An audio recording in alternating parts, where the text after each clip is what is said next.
Delhi high court ने standing committee के चुनाव पर अंतरिम रोक लगा दी है। कोर्ट ने एलजी, मेयर और नगर निगम को नोटिस भेजकर इस मामले में जवाब मांगा है। दिल्ली हाईकोर्ट ने मेयर को निर्देश दिया कि वो बैलेट पेपर, सीसीटीवी और दूसरे सामान को संभाल कर रखें। यहां पर क्या कह रहे हैं, आइए वो सुनते हैं।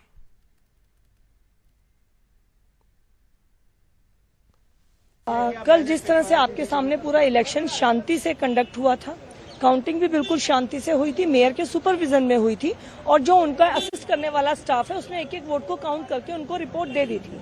रिपोर्ट मिलने के बाद जिस तरह से मेयर मैम ने इलेक्शन के रिजल्ट को होल्ड कर लिया और उन्होंने नए इलेक्शन को डिक्लेयर किया, आज उसी अपील को लेकर आए थे और वही बात आज ऑनरेबल कोर्ट की तरफ से कही गई है कि जब तक आपने पिछला इलेक्शन का रिजल्ट डिक्लेयर नहीं किया तो आपको नया करने का कोई राइट नहीं है, आपको पिछले इलेक्शन का रिजल्ट डिक्लेयर करना चाहिए। करेंगे, मगर मैं आपको ये बताना चाहता हूं, ऐसा कोई कानून नहीं जहां पे मेयर द्वारा अगर इलेक्शन रिजल्ट डिक्लेयर ना हो और कोर्ट उसको डिक्लेयर कर दे। सुप्रीम कोर्ट ने भी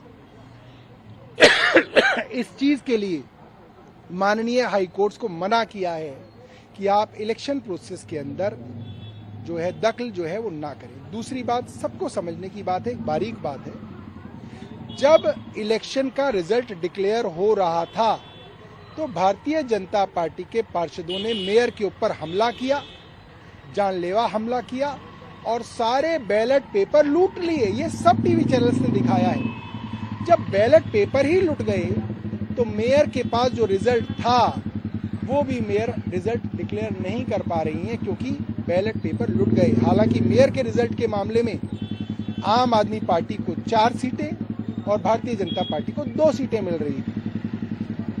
तो अपने फायदे का रिजल्ट भी मेयर सिर्फ इसलिए डिक्लेयर नहीं कर रही हैं क्योंकि ये अनैतिक हो जाएगा, क्योंकि बैलेट पेपर जो हैं वो भारतीय जनता पार्टी के पार्षदों ने लूट लिए। लेकिन बीजेपी लगातार आरोप लगा रही है गलत तरीके से एक वोट को अमान्य किया गया है। देखिए, आप इस बात को किसी भी एक्सपर्ट से पूछ लीजिए। प्रेफरेंशियल वोटिंग के अंदर आप 1, 2 लिखेंगे, 1, 2, 3 लिखेंगे या 1 लिखेंगे। आप जैसे ही 1, 2, 2 दे देंगे, 1, 2, 2 मतलब आप एक प्रेफरेंस 2 लोगों को दे रहे हैं तो वो पूरा का पूरा बैलेट पेपर जो है वो इनवैलिड हो जाता है। बैलेट पेपर इनवैलिड करने की जो पावर है वो सिर्फ मेयर के पास होती है। ये कॉन्स्टिट्यूशन में है, ये हमारे डीएमसी एक्ट में है और कोर्ट भी उससे बाहर नहीं जा सकती। कोर्ट के फैसले से संतुष्ट हैं? मैं बहुत खुश हूँ। मुझे लगता है कि अब तक का ये बेस्ट केस सिनेरियो हमारे लिए था कि कोर्ट जो है इस बात को मानेगा कि मेयर जो है अगर इलेक्शन डिक्लेयर नहीं करेगी तो कोर्ट भी उस इलेक्शन को डिक्लेयर नहीं कर सकता। यानी कि अब क्लियर हो चुका, 27 तारीख को चुनाव नहीं होगा। अब कोर्ट इस मामले को रविश रंजन शुक्ला है हमारे साथ इस बारे में ज्यादा बात करने के लिए। सीधे उनके पास चलते हैं और जानते हैं कि कोर्ट में क्या हुआ। रविश, कई सारे सवाल हैं। पहला तो ये कि कोर्ट गया कौन और गया तो उसकी मांग क्या थी, और आज कोर्ट के इस फैसले या रोक के बाद की तस्वीर क्या होगी? अच्छा, देखिए शारिक, बीजेपी के जो 2 पार्षद हैं वो दिल्ली हाईकोर्ट आज गई थी और दोपहर के बाद में ये सुनवाई हो रही थी और इसमें जो है वो महेश जेठमलानी ये पूरी बहस कर रहे थे और इसमें हाईकोर्ट ने एक अब बड़ा फैसला दिया है। हाईकोर्ट ने एक तो जो 27 तारीख को स्टैंडिंग कमेटी की जो चुनाव दोबारा मेयर ने कॉल की थी उसको रोक दिया है, मतलब उस पर स्टे लगा दिया है और साथ में ये भी कहा है कि जो मतगणना हुई थी उससे संबंधित जो भी वीडियो फुटेज हैं और जो भी डॉक्यूमेंट हैं उनको भी संभाल कर रखा जाए। अब देखना होगा कि आगे क्या जो वीडियो फुटेज हैं, जो सारी दस्तावेज हैं, उसको भी क्या हाई कोर्ट देखती है और उसके बाद कोई फैसला सुनाती है। लेकिन ये एक बहुत बड़ी खबर है और हाई कोर्ट की तरफ से ये भी कहा गया, पूछा गया कि क्या मेयर चुनाव को कैंसिल कर सकती हैं, यानी दोबारा चुनाव करा सकती हैं। चूंकि जो मेयर की तरफ से दलील ये दी जा रही थी कि मेयर जो है वो रिटर्निंग ऑफिसर होती हैं और उनका जो फैसला है वो अंतिम होता है।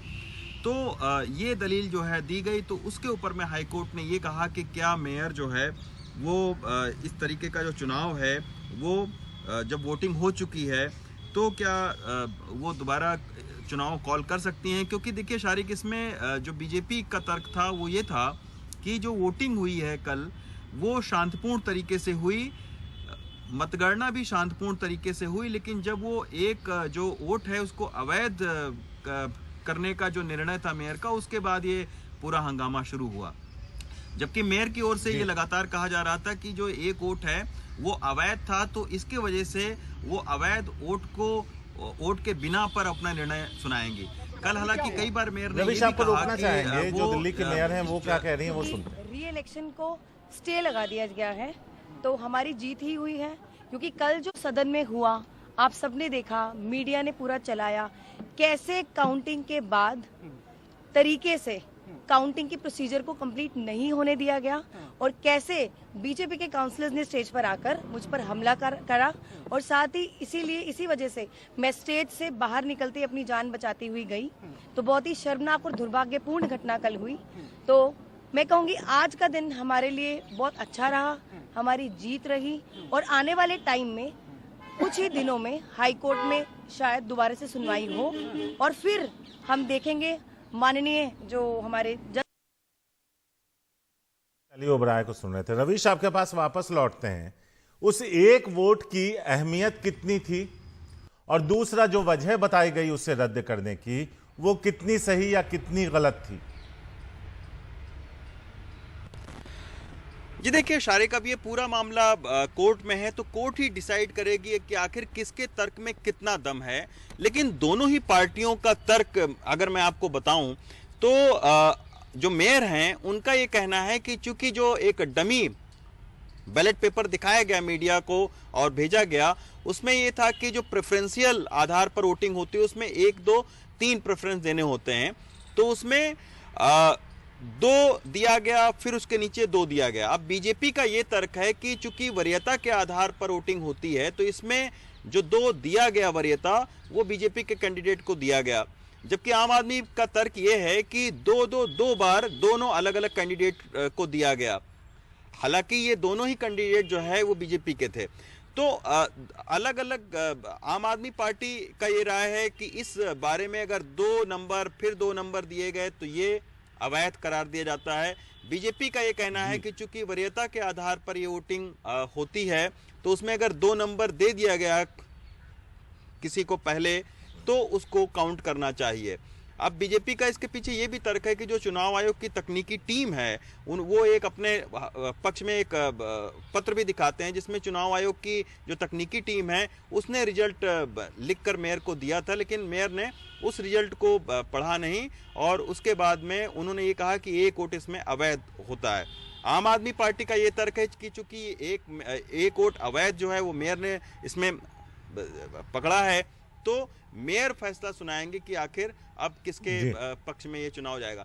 उस एक वोट की जहां तक बात है शारी को, बड़ा दिलचस्प एक वोट है क्योंकि वो एक वोट से रिजल्ट जो है, अभी जो रिजल्ट है जहां तक बीजेपी और जो बीजेपी के लोग ये कह रहे हैं कि 6 जो मेंबर हैं स्टैंडिंग कमेटी के उसमें से 3-3 के रिजल्ट तकनीकी टीम ने दिए हैं, बीजेपी का ये कहना है। लेकिन अगर वो एक वोट अवैध करार दे दिया जाता है तो ये हो सकता है कि उस 6 में से 4 जो सीटें हैं वो आम आदमी पार्टी जीत जाए और 2 बीजेपी जीत जाए, तो 4 और 2 हो जाएगा। और चूंकि आपको पता है शारिक की जो 12 स्टैंडिंग कमेटी में 18 मेंबर होते हैं, 6 का सदन चुनाव करता है और 12 जो है वो जोन में चुने जाते हैं और उन जोन के भी जब चुनाव होगा तो वहां भी बहुत ही कांटे का टक्कर है क्योंकि जो जोन है उसमें भी अब ये है कि अभी कल ही जो है वो आम आदमी पार्टी के एक पार्षद को बीजेपी ने अपने पाले में मोड़ा है और वो बीजेपी ज्वाइन कर चुके हैं। तो वो जो पार्षद हैं वो नरेला जोन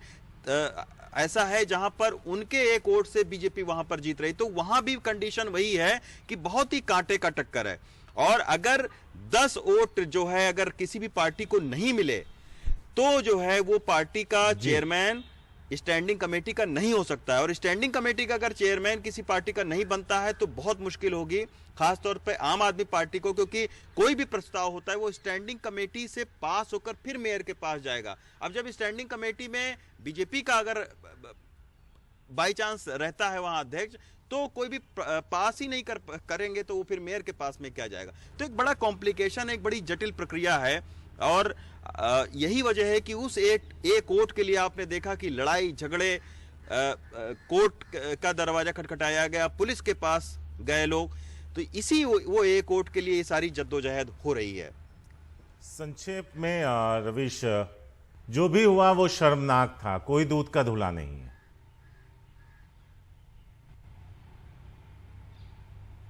जी बिल्कुल शर्मनाक हुआ शारिक, क्योंकि संडे के दिन लोगों ने लाइनों में खड़े होकर, घंटों लाइनों में खड़े होकर लोगों ने वोट किया था कि वो पार्षद को अपने चुनेंगे जो डेवलपमेंट करेगा, जो विकास करेगा दिल्ली का। लेकिन अब आप सोचिए कि 3 महीने से पूरा विकास ठप पड़ा हुआ है और इस तरीके से पार्षद को विकास के लिए भेजा था और वहां लड़ाई झगड़े के नए सड़क छाप मवालियों की तरह रवीश एक दूसरे पर हमलावर नजर आए पार्षद, जो बताता है कि राजनीतिक रूप से अब कितना ज्यादा स्तर गिर गया है।